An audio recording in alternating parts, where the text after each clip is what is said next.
अल कायदाच्या south Asia शाखेन Mumbai, Delhi, Uttar Pradesh आणि गुजरात राज्यात हल्ले आणि बॉम्बस्फोट करपाची धमकी दिल्या।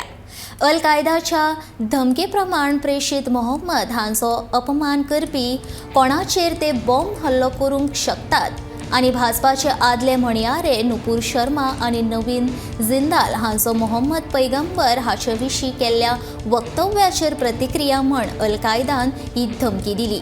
हिंदुत्वाचो बावटो खांदार घेवपी कांय मनशांनी प्रेषित मोहम्मद आणि तांची पत्नी अयेशा हांचो भारतीय टीव्ही चॅनलाचेर अपमान केला।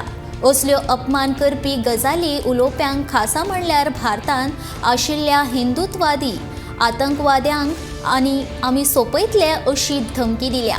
पूण अल कायदाच्या ह्या धमकीचो भारत देशाचेर कांयच परिणाम जावचो ना अशें भाजपाचो म्हणयारो मुख्तार अब्बास नक्वी हाणें म्हटलां।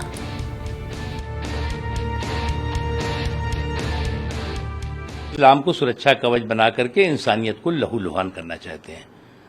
जहां तक हिंदुस्तान का सवाल है, हिंदुस्तान में दुनिया के सभी धर्मावलंबी रहते हैं।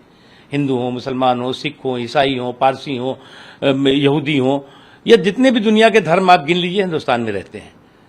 और उनकी सामाजिक, आर्थिक, शैक्षणिक, संवैधानिक और धार्मिक स्वतंत्रता और सुरक्षा यहां महफूज भी है और मजबूत भी है।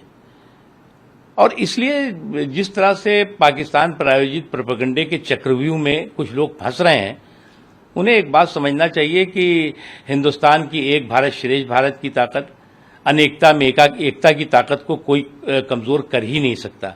ये देश वो देश है जो वसुधैव कुटुंबकम के संकल्प और संस्कारों से आगे बढ़ रहा है।